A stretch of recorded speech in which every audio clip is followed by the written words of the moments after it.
Mesdames et messieurs, bonsoir et bienvenue dans cette nouvelle édition d'information sur Chérifla Télévision. Une forte délégation composée des membres de la section Ansardine de la commune 3 du district de Bamako a rendu une visite de courtoisie au président du Haut Conseil islamique du Mali, non moins président du groupement des leaders spirituels musulmans du Mali et guide des Ansar à Seydi Chérif Ousmane Madani Haïdara. L'objectif visé est de féliciter le nouveau président du Haut Conseil islamique pour son élection à la tête de l'organisation fêtière. Voyons cela, un reportage de Loutus Sidibé. L'honneur qui nous a remis ce soir à la mosquée du guide, elle est venue voir le guide, précisément de faire la bénédiction et chercher la bénédiction sur lui.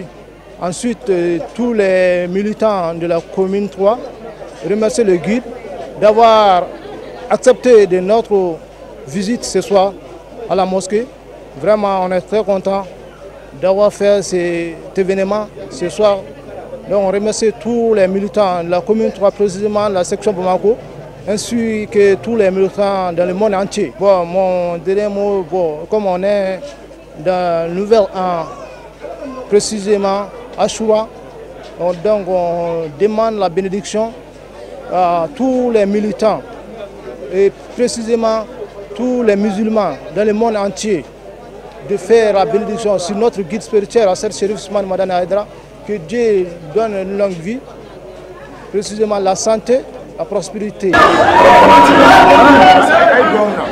ربنا اتنا في الدنيا حسنة وفي الآخرة حسنة وقنا عذاب النار اللهم انصرنا وانصرنا واهدنا جميعا إلى صراطك المستقيم لا إله إلا أنت سبحانك إنا كنا من الظالمين صل سبحان ربك رب العزة عما يصفون والسلام على المرسلين والحمد لله رب العالمين. Nous restons dans les mêmes registres où le guide spirituel des Ansar, non moins président du Haut Conseil islamique et du groupement des leaders spirituels musulmans, a reçu mercredi 11 septembre une délégation venue de Tombouctou avec à sa tête le cheikh Houka Ag Al-Husseini, Qadi dans la région de Mopti. Les deux éminentes personnalités ont notamment échangé sur les questions d'actualité du pays. Un commentaire signé Al-Hamidou Badini. Cette visite de courtoisie du cheikh Houka Al-Hussein se veut d'une part de féliciter à Seydi Chérif Ousmane Madani Haïdara pour son élection à la tête de la fêtière musulmane, le Haut Conseil islamique du Mali, et lui souhaiter plein succès tout au long de sa présidence. Nous sommes venus ce soir accompagnés du grand cheikh de Kadi de la région de Tombouctou, en l'occurrence son excellence, son honorable Houka Al-Husseini, pour rendre visite au cheikh Madani Haïdara, non seulement pour le féliciter, n'est-ce pas, le féliciter pour le choix qui a été porté sur lui, n'est-ce pas, quant à la présidence du Haut Conseil islamique. Donc nous sommes vraiment venus le féliciter et en même temps, n'est-ce pas, lui souhaiter bonne chance, n'est-ce pas, pour la conduite, n'est-ce pas, pour la bonne conduite durant tout son mandat, n'est-ce pas, par rapport à ce poste aussi important. Compte tenu également de la notoriété et de l'influence dont jouissent les deux dignitaires religieux dans le cadre de la stabilisation et de la restauration de la cohésion sociale, cet entretien leur a permis d'autre part d'échanger sur leur volonté commune d'une paix durable au Mali. Nous sommes également venus, le cheikh Houka est venu également les rendre visite, n'est-ce pas, pour non seulement une connaissance, pour également le connaître physiquement et partager avec lui, n'est-ce pas, les soucis que nous avons aujourd'hui dans le pays, notamment le souci de l'insécurité qui sévit dans l'ensemble du territoire malien, notamment surtout dans la région de Tombouctou et la région du centre. Houka est un personnage très important dans notre milieu, parce que c'est quelqu'un qui œuvre beaucoup dans le cadre de la paix. Et depuis 2012 jusqu'à nos jours, il a joué un rôle important dans la stabilisation, n'est-ce pas, de la région de Tombouctou. Les deux personnalités religieuses entendent également conjuguer leurs efforts pour aider les plus hautes autorités dans leur mission régalienne et sacerdotale, à savoir la stabilité et la sécurité sur l'ensemble du territoire national. Des bénédictions mettront fin à cette visite de courtoisie. Sur tout autre plan, la plateforme digitale d'intermédiation dénommée Bara ANPE a été officiellement lancée ce vendredi 13 septembre au siège de l'Agence nationale pour l'emploi. La cérémonie, qui était présidée par le représentant du ministre de l'Emploi et de la formation professionnelle, a également enregistré la participation des associations demandeurs d'emploi ainsi que plusieurs autres invités. C'est un reportage d'Amadoune Diallo et Ablé Sougodougou. La plateforme digitale d'intermédiation dénommée Bara ANPE a pour objectif général l'amélioration des performances dans le rapprochement de l'offre et de la demande d'emploi à travers la digitalisation des outils d'intermédiation. Cette plateforme très innovante permet de mettre en relation les structures et les demandeurs d'emploi et de fournir des statistiques fiables. C'est pour faciliter un peu le travail au quotidien que nous faisons, l'intermédiation, qui est la mise en relation de l'offre et de la demande d'emploi. Avec cet outil, nous avons une plateforme. Les outils sont digitalisés et cette plateforme nous permettra dorénavant d'avoir une mise en relation très rapide et très conviviale. Les demandeurs d'emploi pourront déposer directement leur CV sans se déplacer à partir de leur téléphone. Et les employeurs peuvent déposer directement leurs offres d'emploi sur la plateforme. Le représentant du ministre de l'Emploi et de la formation professionnelle qui a présidé les travaux dira que cette plateforme digitale d'intermédiation contribue à la mise en œuvre de la politique nationale de l'emploi au Mali. À cet effet, elle est chargée, entre autres, de procéder à la prospection, à la collecte des offres d'emploi auprès des employeurs et à la mise en relation de l'offre et de la demande d'emploi. Les sites web de l'ANPE devraient permettre aux demandeurs d'emploi comme aux entreprises de déposer et de consulter librement aussi bien les CV que les offres d'emploi.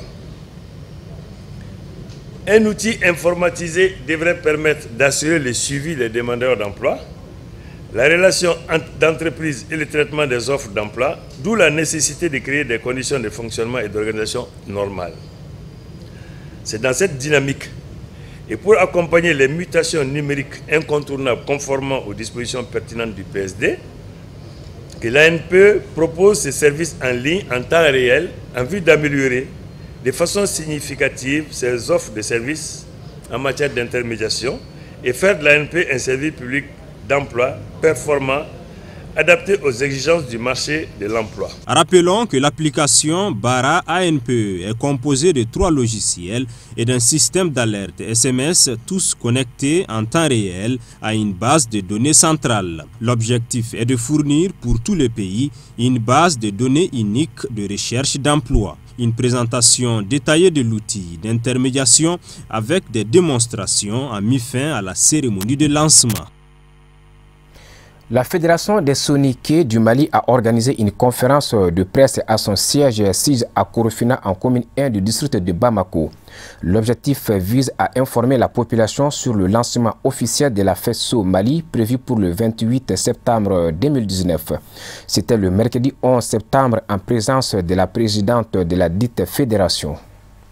Cet après-midi, nous avons organisé une conférence de presse avec les journalistes pour vous informer du lancement officiel de la fédération qui est prévu pour le 28 septembre 2019 à 15 h au CICB. Notre objectif aujourd'hui avec vous journalistes, c'est de vous informer des piliers de la fédération, de vous dire quel est le but recherché par la fédération. Le but recherché par la fédération, c'est de regrouper, de faire fédérer toutes les associations et toutes les communautés soniquées. Mais ce n'est pas seulement les associations soniquées, c'est toutes les associations qui sont dans les projets de développement. Donc, la fédération s'appuie sur 5 piliers. Le premier pilier, c'est l'éducation. Notre but, c'est de mettre l'éducation à la disposition de toute la jeunesse malienne. Le deuxième pilier, c'est la santé. C'est de pouvoir améliorer notre plateau sanitaire et permettre à toute la population malienne de bénéficier d'une bonne santé, d'une bonne couverture sanitaire.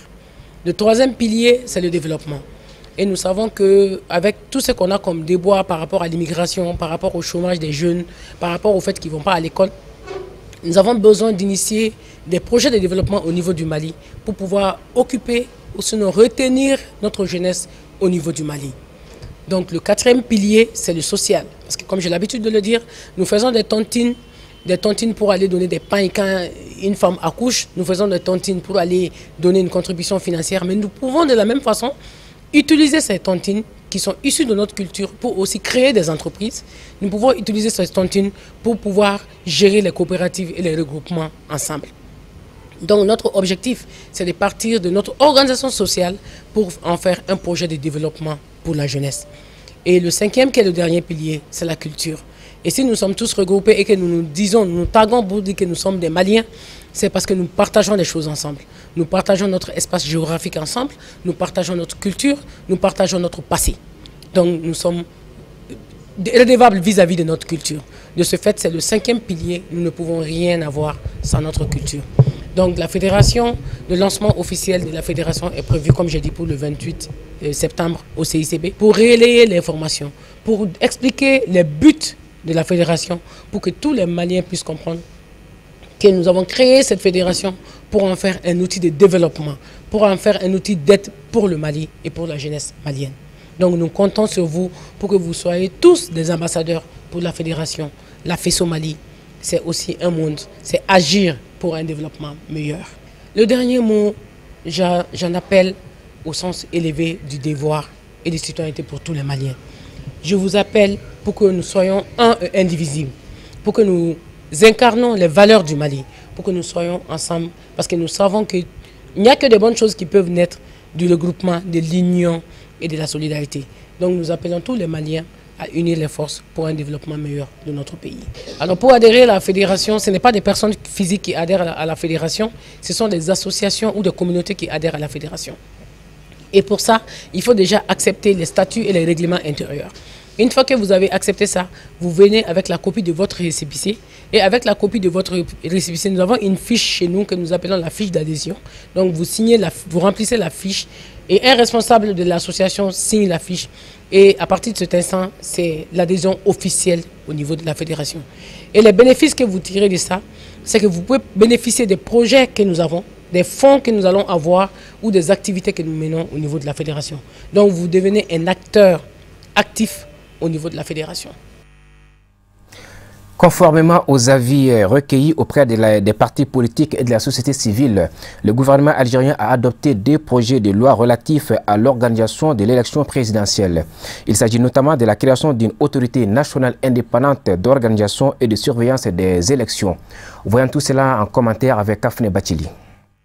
Le ministre de la Justice, Abel Kassim Zegmati, a présenté mercredi au Parlement un projet de loi visant à la création d'une autorité indépendante. Cette entité prendrait en charge les élections et organiserait le prochain scrutin présidentiel à la place du gouvernement. Le texte prévoit le transfert de toutes les prérogatives des autorités publiques, à savoir administratives en matière électorale, à l'autorité indépendante en charge des élections, a précisé Abel Kassim Zegmati devant les députés de l'Assemblée nationale. Elle aura pour mission d'organiser, surveiller le processus électoral et superviser toutes ses étapes depuis la convocation du corps électoral jusqu'à l'annonce des résultats préliminaires, a-t-il ajouté. Le ministre a également présenté devant les députés un projet de loi sur la révision de la loi électorale censé garantir la transparence, la régularité et la neutralité des élections à venir. L'actuel code électoral est décrié par l'opposition qui estime qu'il donne de larges prérogatives à l'administration durant les élections. Ces 2 projets de loi ont été proposé par une instance de dialogue chargée par le pouvoir de sortir le pays de la crise après la démission le 2 avril du président Abdelaziz Bouteflika après 20 ans à la tête de l'Algérie. L'instance de dialogue a présenté ces 2 projets dans le cadre d'un rapport final remis dimanche au chef de l'État par intérim Abdelkader Ben Salah. Cette instance a finalisé son rapport moins d'une semaine après que le chef d'état-major de l'armée, le général Ahmed Raïd Salah, a réclamé que le décret de convocation de l'élection présidentielle soit publié le 15 septembre. Voilà, vous l'aurez compris, c'était plutôt un commentaire de Moussa Fomba. À présent, voyons ce qui fait la une de l'actualité internationale, un commentaire signé Al-Hamidou Badini.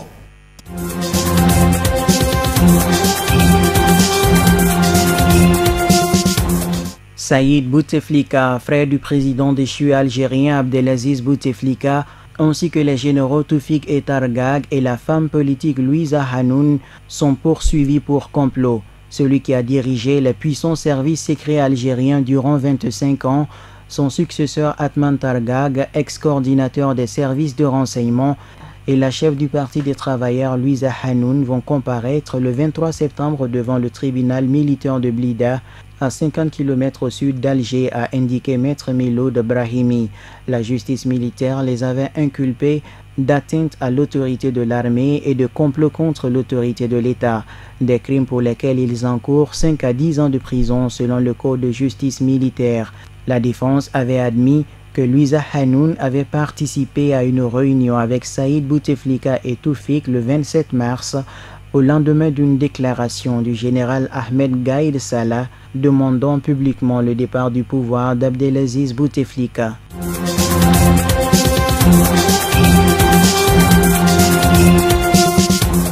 Un train a déraillé très tôt ce jeudi matin dans le Tanganyika, au sud-est de la République démocratique du Congo. S'il reste lourd, le bilan est moins grave que celui communiqué dans l'urgence par les autorités centrales. Le ministre des Affaires humanitaires Steve Mbikayi avait d'abord parlé de 50 victimes. Les autorités évoquent désormais une dizaine ainsi qu'une centaine de victimes. Une délégation composée des membres de la Société nationale du chemin de fer du Congo et des autorités provinciales s'est rendue sur les lieux pour déterminer l'ampleur des dégâts et les circonstances de l'accident. Les drames similaires sont fréquents au Congo. En avril dernier, au moins 30 personnes avaient trouvé la mort dans le déraillement d'un autre train de marchandises en provenance d'Ilebo dans la province du Kasaï. Comme souvent, la vétusté des voies ferrées est pointée du doigt.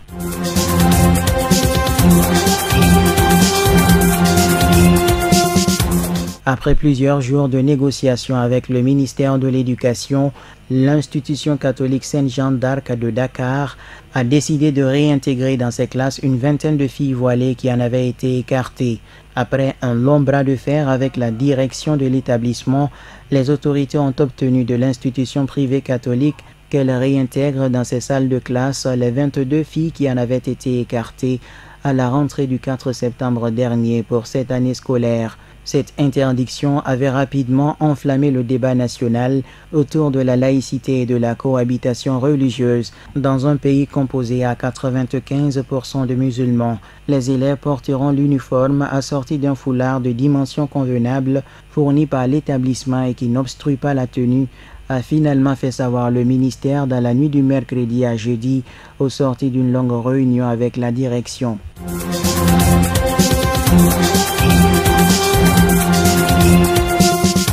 Le Cameroun enfin, 2 jours après l'annonce d'un grand dialogue national par le chef de l'État, sa proposition peine à convaincre dans les régions anglophones où les sécessionnistes maintiennent leur opération ville morte. Mercredi matin, les rues et artères de la plupart des villes de ces régions étaient de nouveau désertes, comme depuis l'instauration de cette nouvelle série des journées villes mortes, la plus longue de cette crise qui a débuté en novembre 2016. Selon des témoignages recueillis auprès des populations locales, des messages anonymes évoquant une prolongation de 10 jours du lockdown en cours ont circulé dans la soirée de mardi, sans qu'on puisse les attribuer aux Zamba Boys, séparatistes anglophones armés. De quoi provoquer une nouvelle vague de psychose auprès de certains habitants. Les inquiétudes des populations anglophones contrastent cependant avec l'espoir qu'a suscité l'annonce d'un dialogue au sein de la classe politique camerounaise.